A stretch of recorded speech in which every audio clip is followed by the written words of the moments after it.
Morning, folks.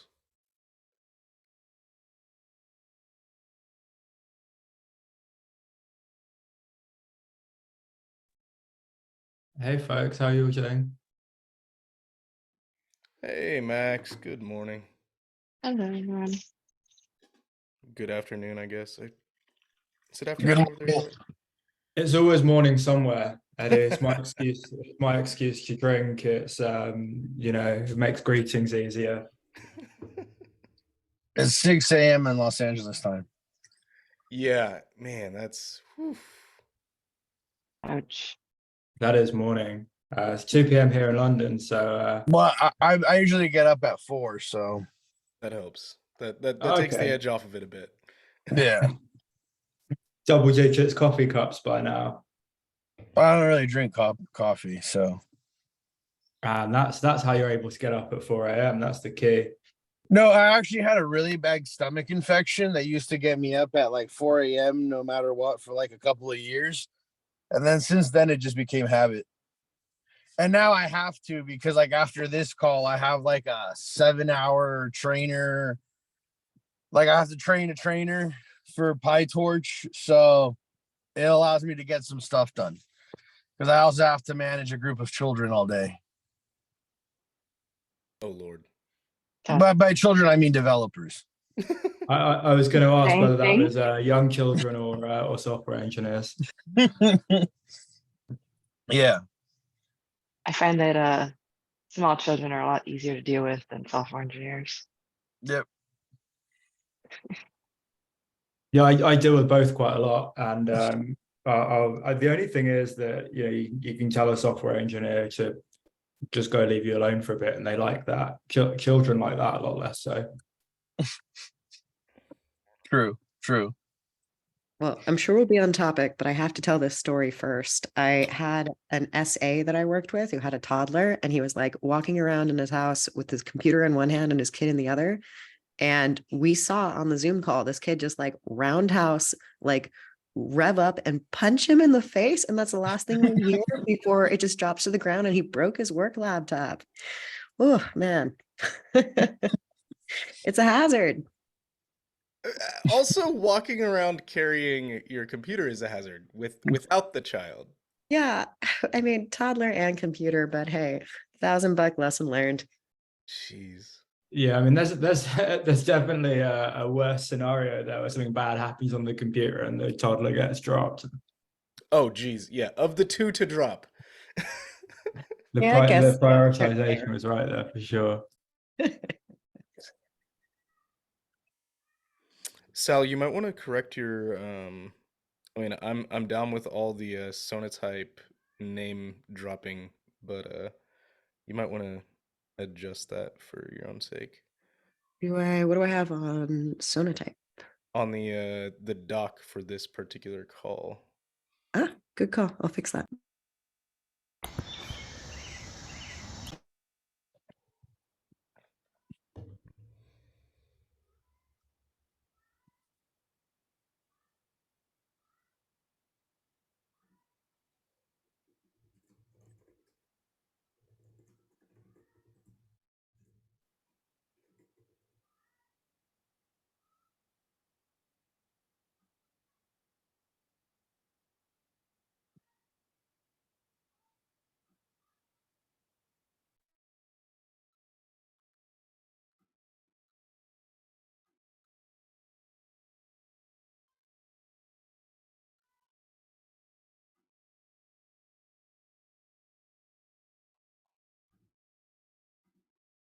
Looks like everybody's rolling in now.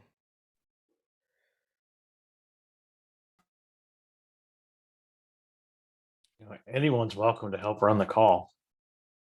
Oh, we've been making small talk for quite some time. It just kind of died down right about the time you guys got here because it was about. I mean, it just kind of died down. When the teacher comes into the room, everyone goes quiet, right? Man. Oh, all right. 1 second.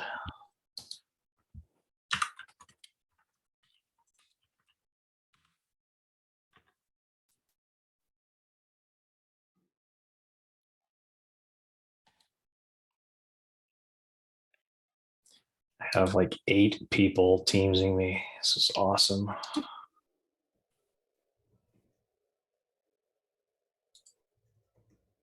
So yeah, if somebody wants to run things, I've got a couple things to deal with here silently. I'll be here, but listening, but I'll be right back. I would do it, but I only got 30 minutes today. But it sounds like funding is first on the list here. What do we want to talk about?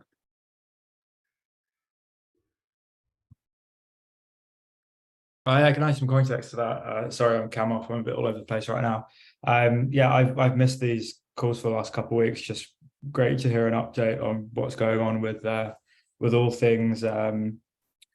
things leadership and funding approvals, and you know, the good old starting cannon firing, and us being able to start doing some work beyond you know, the voluntary scope that we've got here.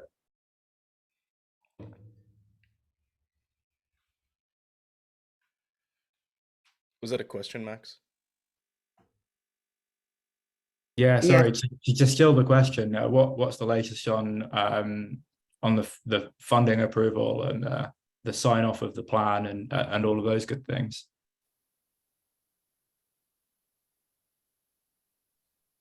Approval right now is on hold. I shared it with UMCAR. It's been shared with the governance committee and the TAC.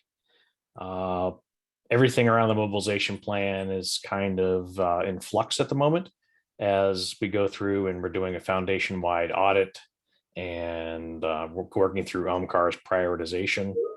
His dream is going to be that the mobilization plan evolves into the 5 of the 5-year plan.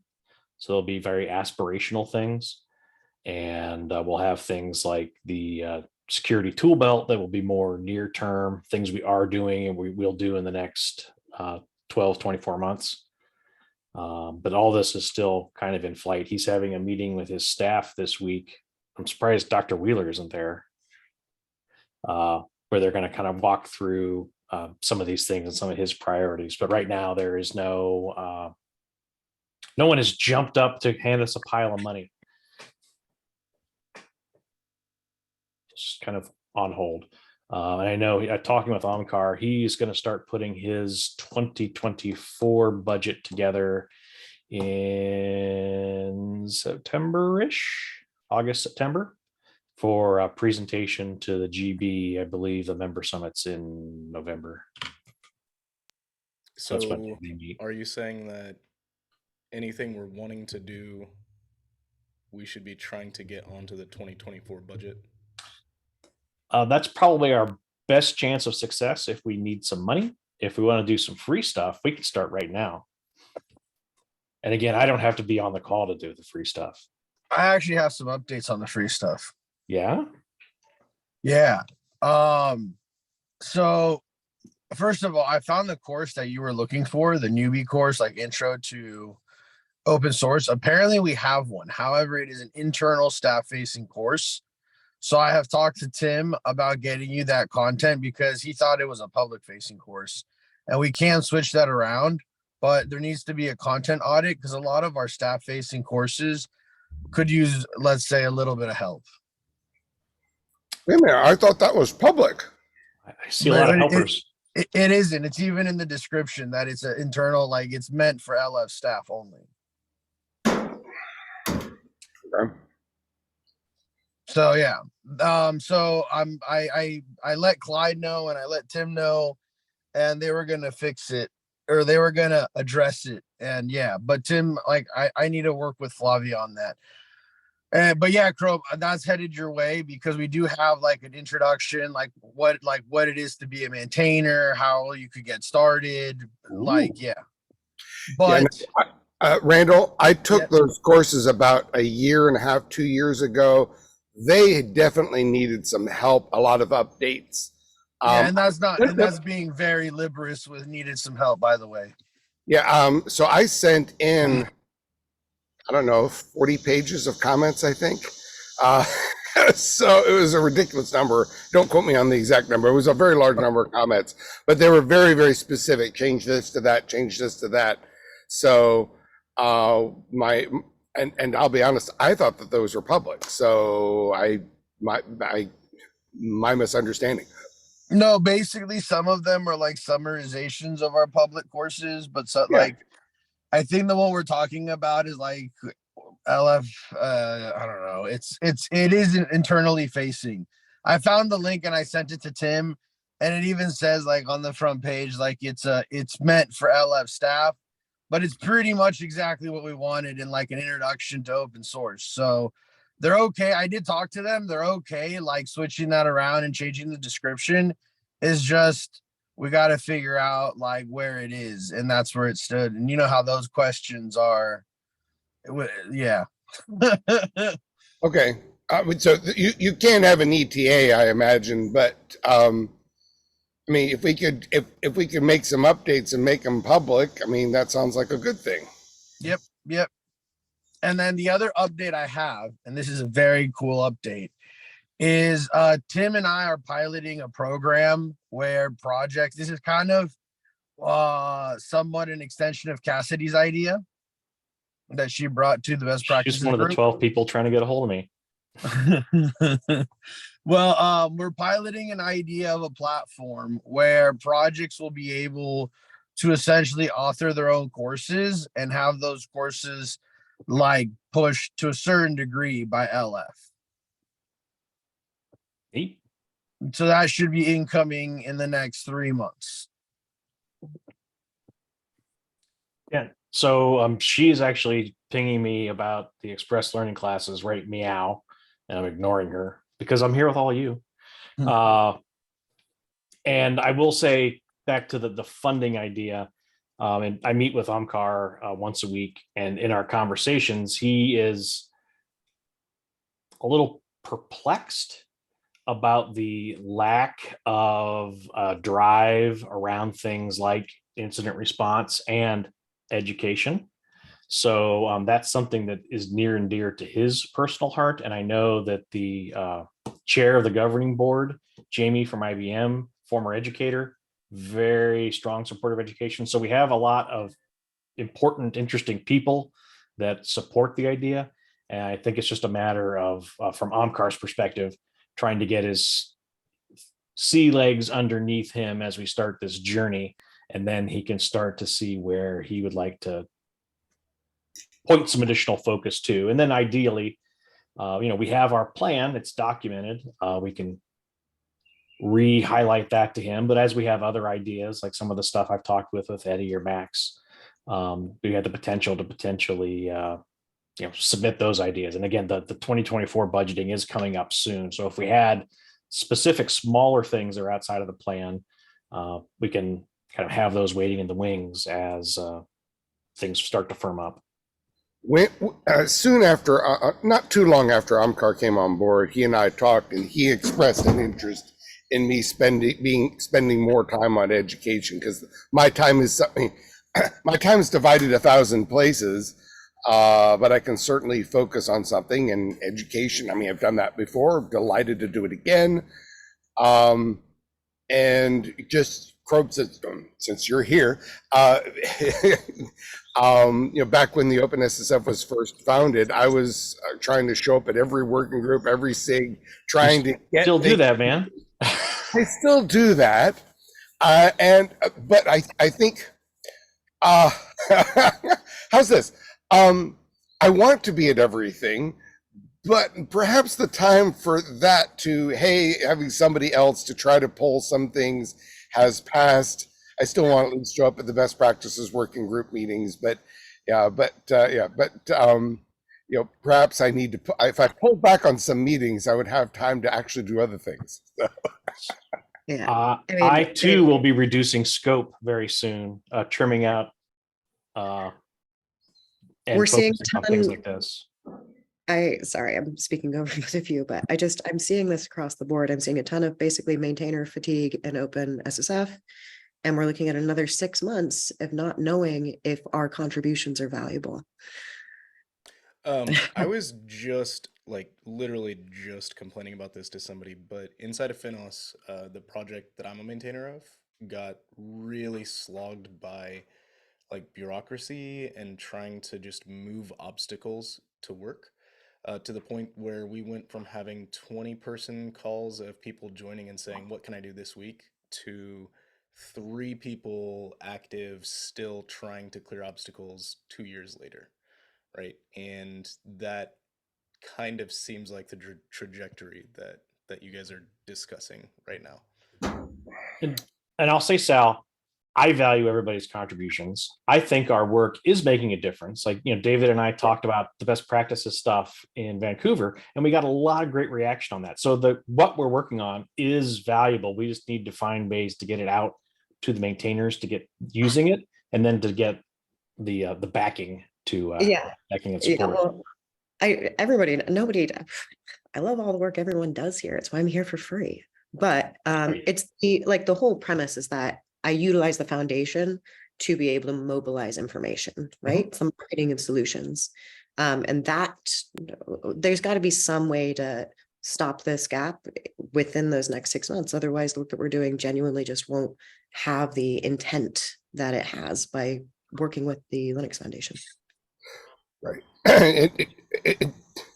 I do want to make it clear. I'm not pulling back. I'm just saying that I think so many working groups are now active. They don't need me specifically, and so I want to spend more. I'm probably going to be spending more time on focused projects and letting the other folks pick up that ball, which is great. That's not a complaint. That's a good thing. But yeah, we don't want to have bureaucracies impede the work. The whole goal is to make it so that we're working together and not cross purposes. Yeah. I'm pulling back and I'm focusing in on things I like this group and the best group and the vulnerable group. We won't let you run away from TAC, though. Oh gosh. I have to be involved with the TAC for the next 6 months. Okay, so on the previous point, before we wrap the topic of the LF training, I didn't give an update to the whole group, so I'll start from square one on this. So I run the CNCF Cloud Native Security Slam. It's something that Sal helped start a while back. And for this upcoming year, we're increasing the scope of it. And the reason that we're increasing the scope is because I felt like it would be a good opportunity to increase overlap with the education goals here. So we're increasing the target goals for the CNCF projects of what we're asking them to accomplish, and thereby creating stretch goals for the organizers to create the associated educational content to equip those folks to do the things that we're asking them to do in the area of supply chain security, provenance, all that. And as part of that, we secured an agreement to create 4 express learning courses. They're due at the end of the month. And I wonder if I can, I'm just going to rattle it off to you. The 4 courses are going to be SBOMs and provenance automation, so kind of salsa related stuff. OpenSSF scorecard, just outright. And then security self-assessments and documentation of supply chain security. That one's a little bit vague for me to explain right off the bat right here, but that's the 4th one. And so all 4 of those we're going to be creating by the end of July, and they are intended to accomplish education goals while also accomplishing the other stuff that I mentioned for the CNCF. They Awesome. should be live in September. Do you require any assistance, or would you like any feedback from this group? So help would be immensely valued. Right now I'll drop in the links to the design docs, because the design docs for all 4 are getting turned in today. And I only have one other volunteer that is helping to author a course. And the other 3 are going to be finished by myself. So I'm going to be taking the outline and actually turning it into 3 different courses. And then Colin Griffin is going to be doing the rest.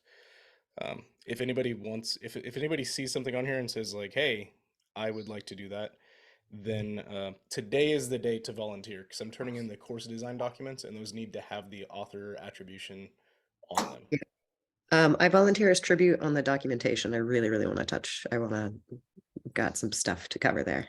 Okay. Yeah, that one. So we need to have a conversation about that one because that one's a weird. So yes, Yeah, absolutely. shoot me a Slack and we'll discuss. But if I can help elsewhere, but also mostly just like active on the slam, see what we can do. It's like the most exciting time of the year. Down. At least I'm up. I'm down. Yep, I will message you. Eddie, that's awesome. I have some materials that you might be able to beg, borrow, steal from. You know, for the scorecard, Krob and I have given a presentation and will again, the slide deck, but you know that might be helpful for you. And of course, there's the course on developing secure software, the fundamentals course, which might have. Yeah, I don't know how much of these particular topics it's going to cover for you. Maybe for the security self-assessments. I The don't know. hope was for it to actually be in excess of that one because Okay, all I've right. gone through that one, Okay. and it fills a gap, right? And we're trying to find other gaps to fill. So that's Very the good. Okay, excellent. And on that note, David, I did talk to Tim about making a security scorecards express learning. So we've thought about that. I think right now he wanted to do an express learning on what is OpenSSF. And I think that was one of his main focuses is just getting like one express learning done and then gauging interest on that and then going from there on different things. But I will also have this update that Spyros has been writing an express learning about OpenCRE, which is technically an OpenSSF project. And maybe someday they'll come back to the working group. Yeah. We miss them. They're around. They're hard to get a hold of, but yeah. Sal. Yeah, I want to make a note. So the reason why we're really particular, and when I say we, I guess not me, but still, Security Slam, we're particular about the content that we put in it because it's literally like we're going out doing interventions and then we find where maintainers have gaps and we only provide the information they need, right? So the SBOMs we figured out because no one knew how to do them. It took us like 6 different maintainer teams to figure it out. Neither does CISA. Yeah. But I think what's going to be really valuable about that is coming out of that slam, you're going to have a good amount of pragmatic tools-based documentation for maintainers. So make sure that there's an additional wrap blog for that tooling chain, right? Because it's basically, right, it's a pragmatic approach to getting to the limit of that Sterling tool chain as it currently exists.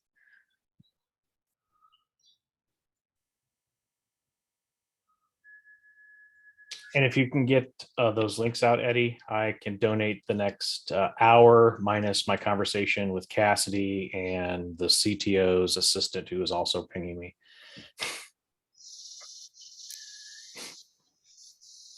The links are in the call notes right now. Groovy.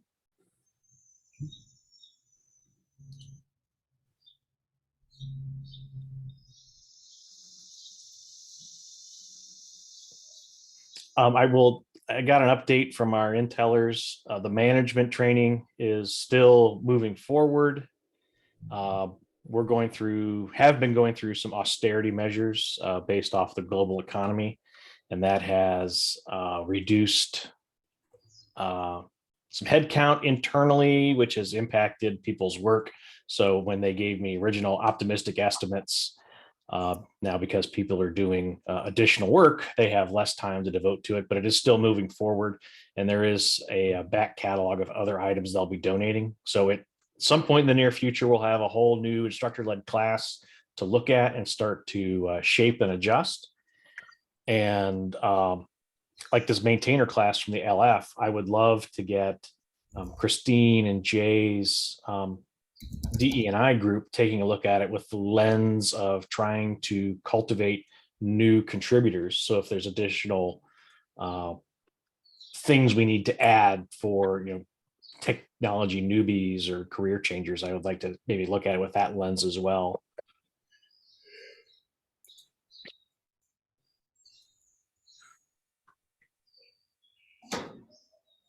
What's next?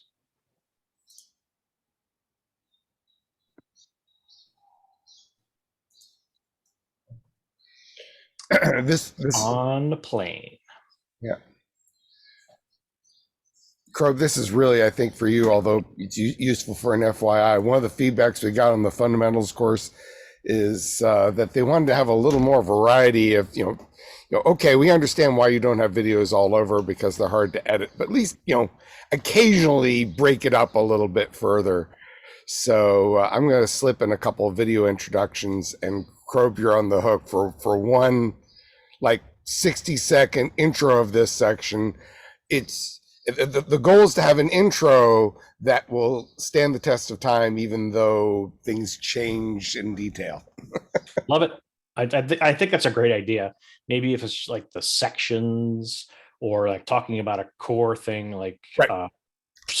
Coding principles, that type of thing. That's right. It's basically section intros, and that way we avoid the problem of, well, a certain other organization I'm going to beat on here because I don't think that's fair, but certain other organizations created some awesome video content, and then updating is videos is expensive, so it didn't happen, and very quickly they all stopped being very helpful.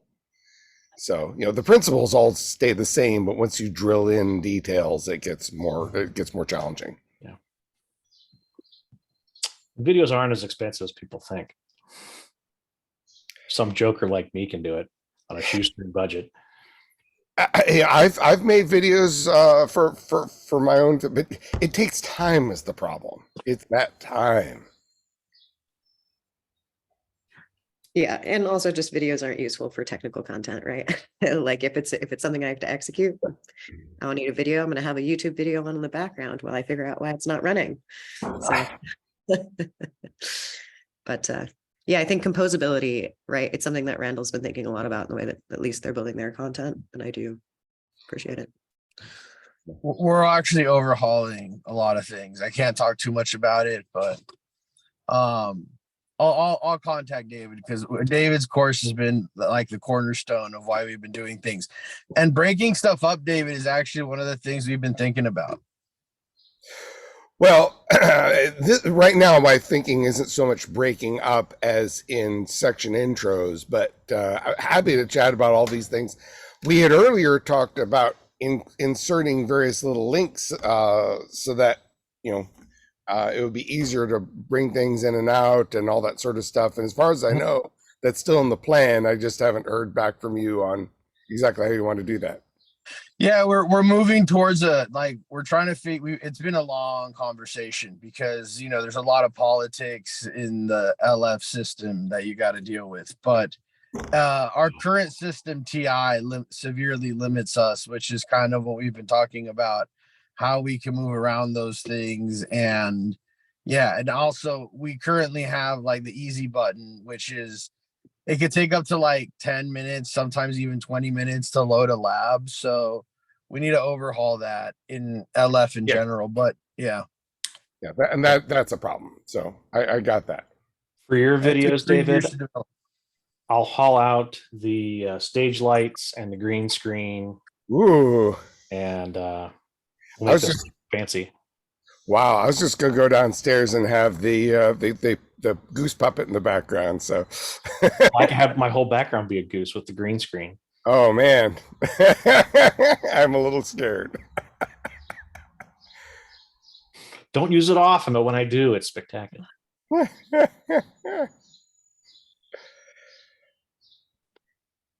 All right, I don't have anything else.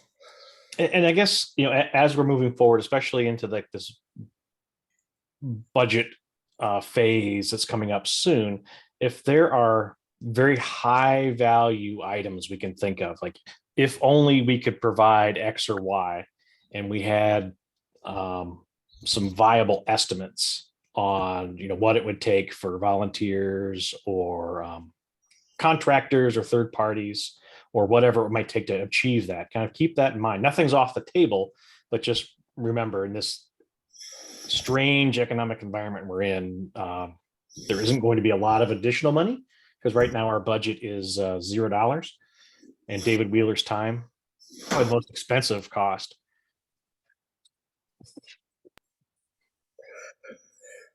And sadly, there's not enough of it.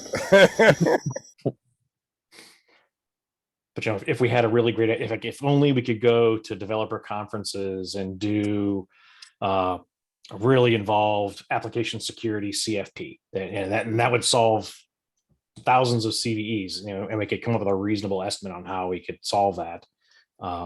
Let's not throw that idea out. Let's chat about it and see if we can massage it and make it look nice. Fair. Oh, crap. I had Because something in my victory notes. goes to those who are prepared. Sonatype, we created a workshop.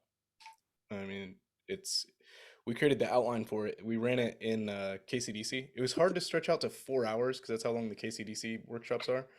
But we ran this workshop, and it's basically like we call it the Code to Cloud security workshop. So it's looking at software security, dependency management, threat triaging, secure CI, just like all of that kind of stuff.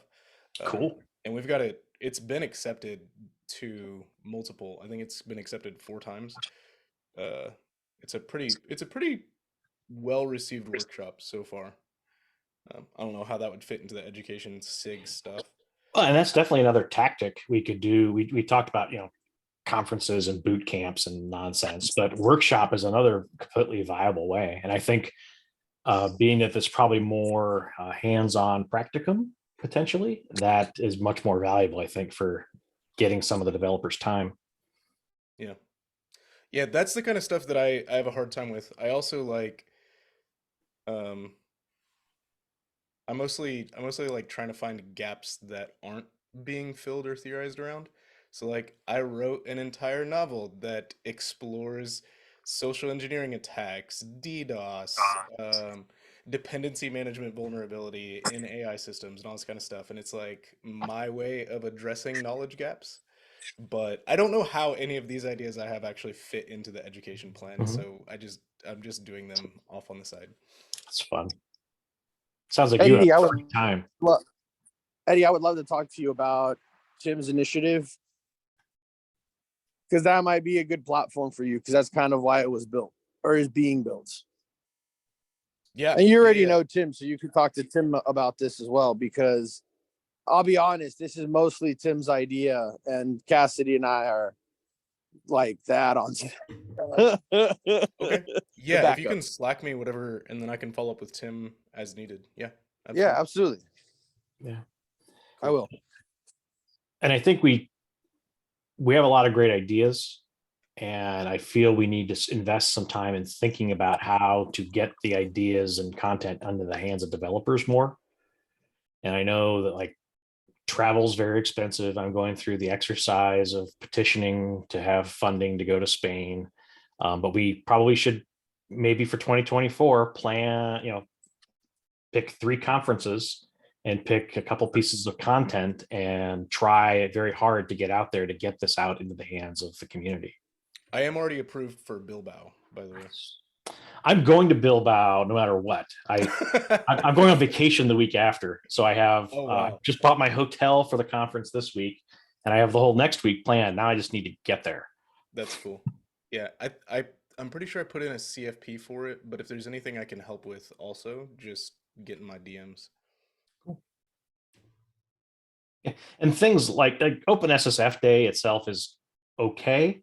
We don't get a lot of external maintainers, but it's very nice to help connect our community of people that show up.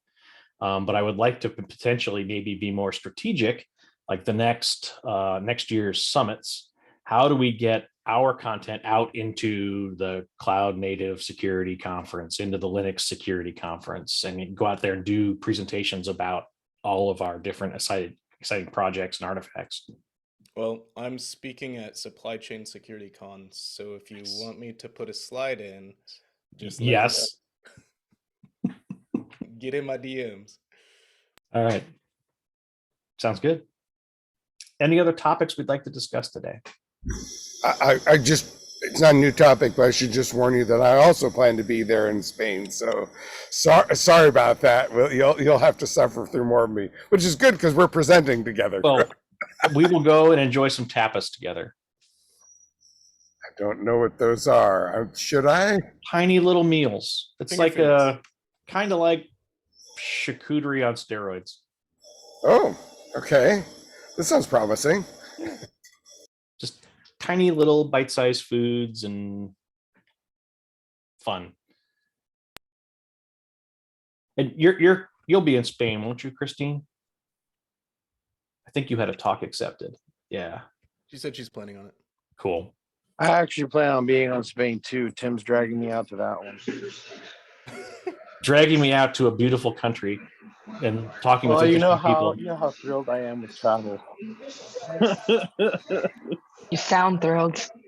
Yeah. I'm trying to work out getting to Spain that myself. I'm best behind my desk, but I don't think I'm going to be able to get out of that one. I'll also be at KubeCon. Nice.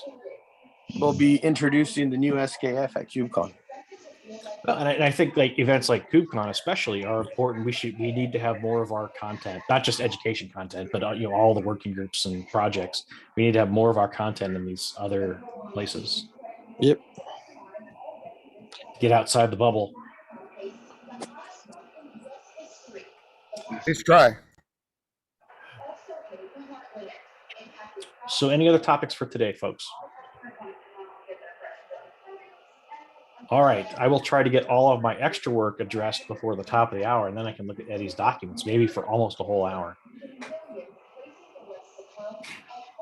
We'll see. I'm presenting to the CTO tomorrow. I don't think there's that much content. It's mostly just course description that is being turned in today. I have lots of opinions, so I'm glad to share them for free. Oh gosh. Great. I'll brace myself. Well, like part of the vulnerability disclosure working group, the Hyperledger folks showed up and they wanted help with their security policy. So I sat down for a half hour and just gave them feedback, like, you should consider this. Have you thought about that? What do you do about this? And like the dude was like responding at 2 a.m. last night, like, this is so great. Thank you so much. Nice. Good stuff. Make it a little better place. All right, folks. Well, you enjoy your day. I will see some of you later. And for those who don't, enjoy your rest of your awesome Wednesday. Bye. There you go. Bye. Yeah.